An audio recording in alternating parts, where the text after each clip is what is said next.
بسم الله والصلاة والسلام على رسول الله. اللهم صل على محمد ملء السماوات والأرض وما بينهما وملء ما شئت بعد. أهلا بكم. النهاردة هنتعلم مع بعض غرزة جميلة بالكروشيه، ممكن تستخدميها في مشاريع كتيرة للكروشيه. النهاردة هنستخدمها كفر لبطرمان إزاز كبير أو صغير. أنا هستخدم المقاس الصغير. هنبتدي بدايرة سحرية،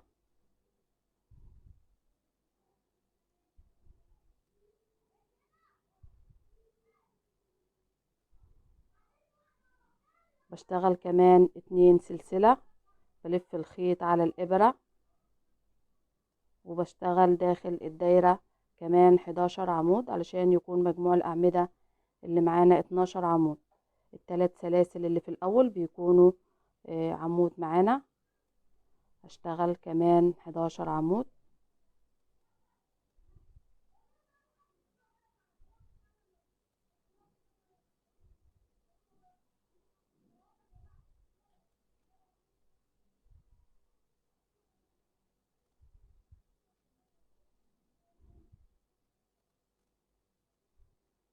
اشتغلت 11 عمود، والأعمدة اللي معايا في الأول بيكون معايا 12 عمود.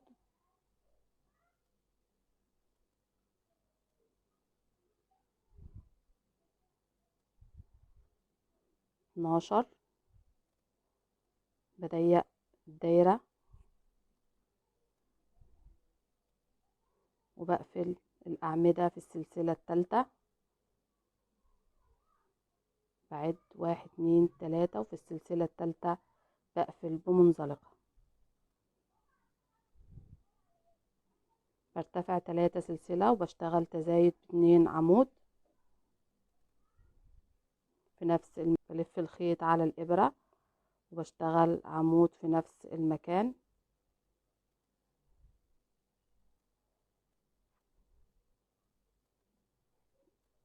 اللي جنبها بشتغل 2 عمود،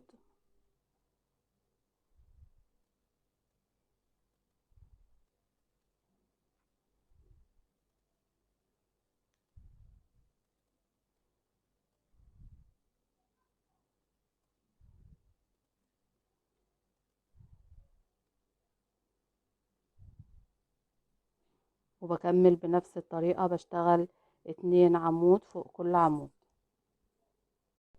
كملت السطر معايا 24 عمود في السطر التاني. بقفل السطر بمنزلقة في السلسلة الثالثة، بدخل بالإبرة وبسحب الخيط وبرتفع ب3 سلسلة.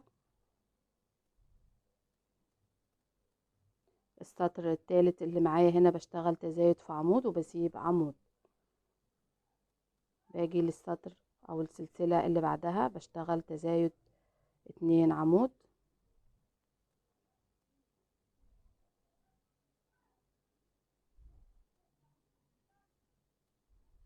اللي جنبها عمود واحد، اللي بعدها 2 عمود،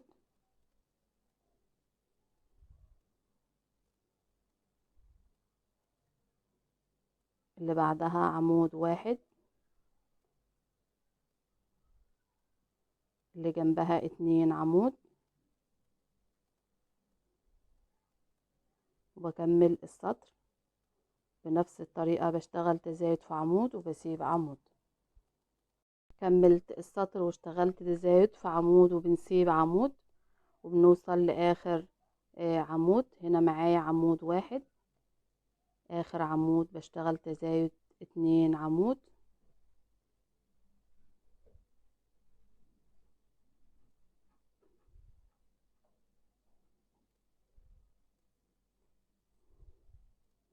بنقفل السطر في السلسلة الثالثة من سلاسل الارتفاع.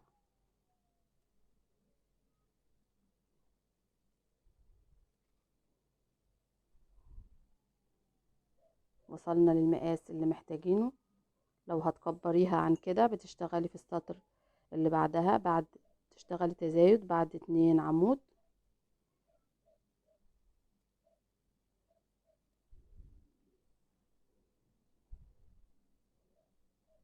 دلوقتي بشتغل سلاسل الارتفاع.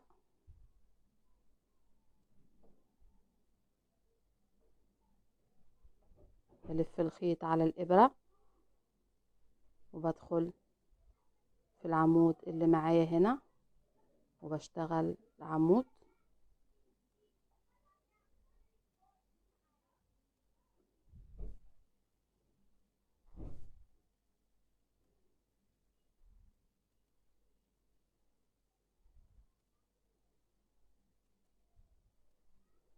نشتغل عمود بالطريقة دي. بدخل بالإبرة وبشتغل عمود بدون تزايد علشان أشتغل الارتفاع أو سلاسل أعمدة الارتفاع.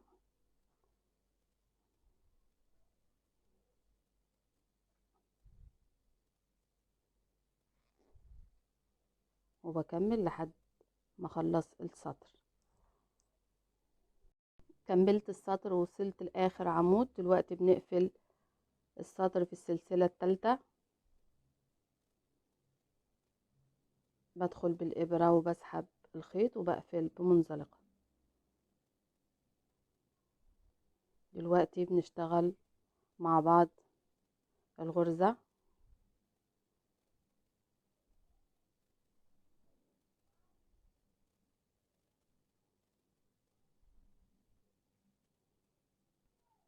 كمان مرة.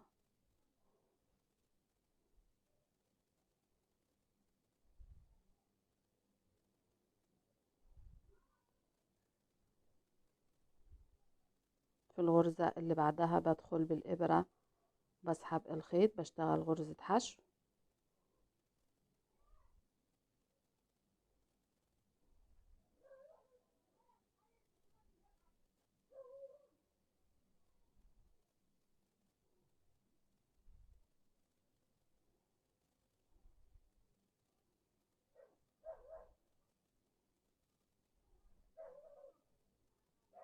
الغرزة اللي جنبها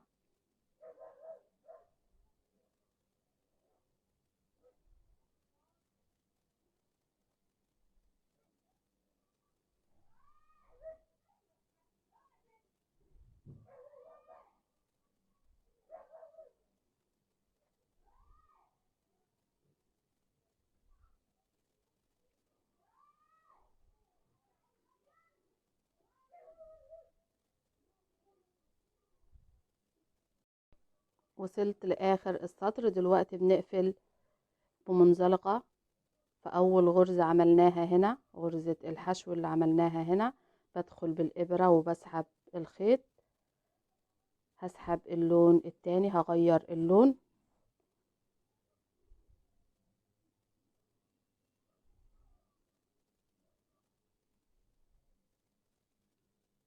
بدخل بالإبرة وبسحب اللون التاني.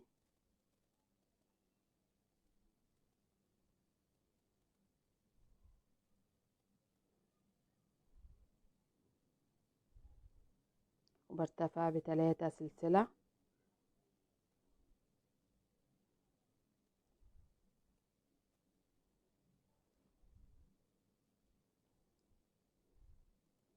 وبشتغل السطر اللي معايا هنا، بشتغل عمود فوق كل غرزة حشو معانا هنا بشتغل عمود.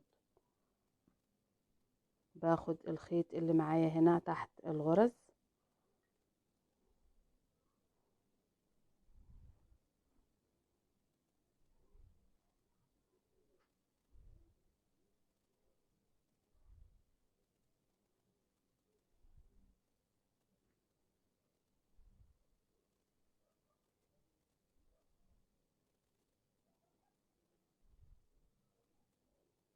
وبكمل فوق كل غرزة بشتغل عمود لحد السطر ما يخلص.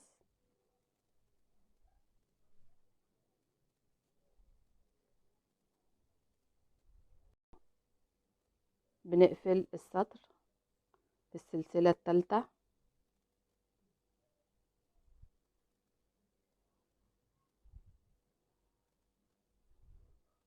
دلوقتي بشتغل الغرزة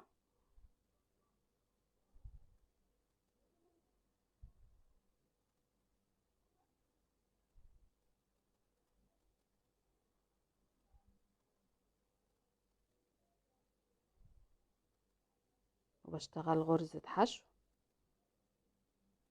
بعمل الخيط بالطريقة دي وبشتغل غرزة حشو.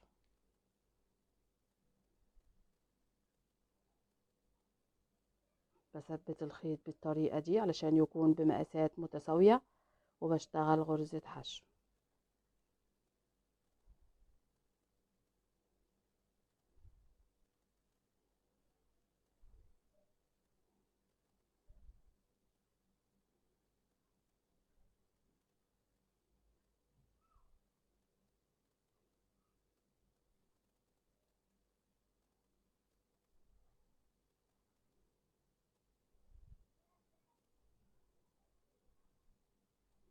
فوق كل عمود بدخل وبشتغل غرزة حشو.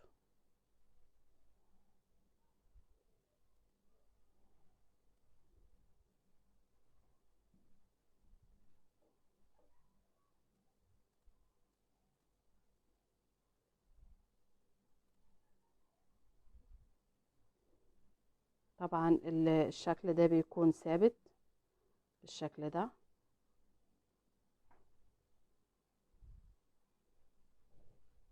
وبنكمل لحد السطر ما يخلص.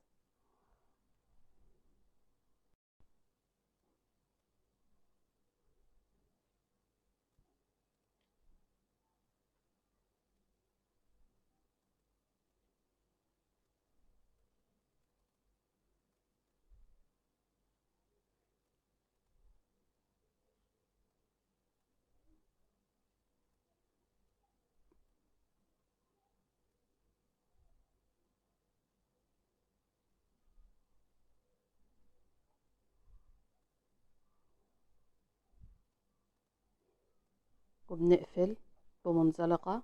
في أول غرزة بدخل بالإبرة وبسحب اللون التاني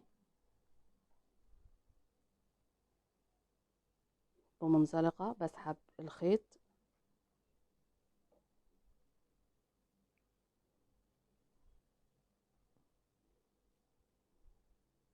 وارتفع ب3 سلسلة، وبشتغل عمود فوق كل غرزة.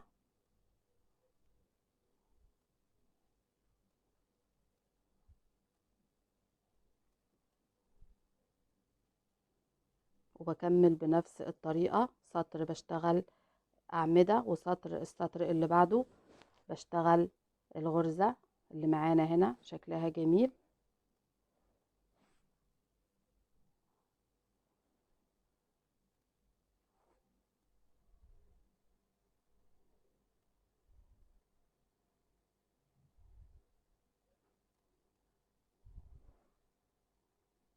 وبنكمل لحد ما بنوصل للمقاس اللي محتاجينه.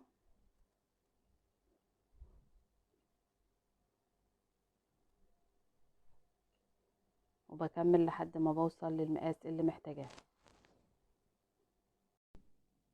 كملنا الحجم اللي محتاجينه والسطور اللي محتاجينها.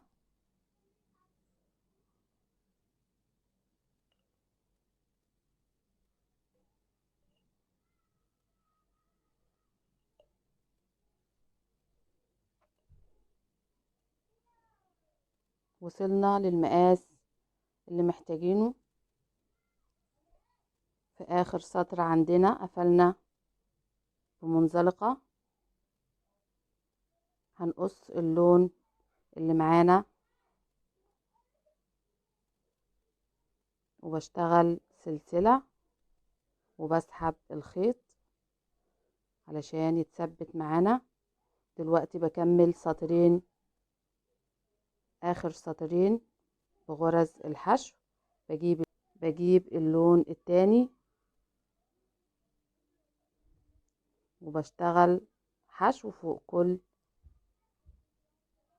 سلسلة.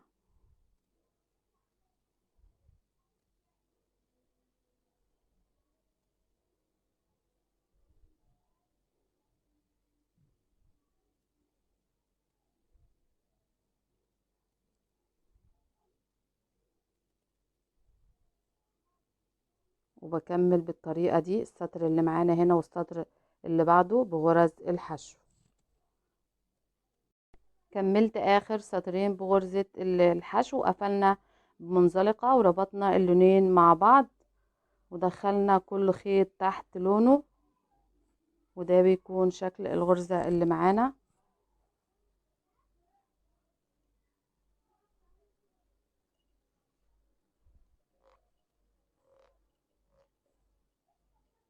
احنا هنا عاملينها بمقاس اصغر، ممكن تعمليها المقاس اللي انتي محتاجاه.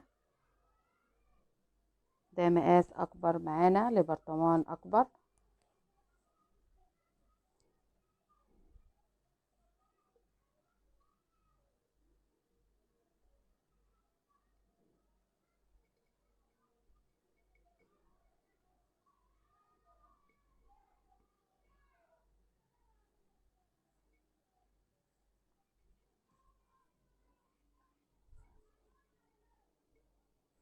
تستخدميها منظم للمعالق.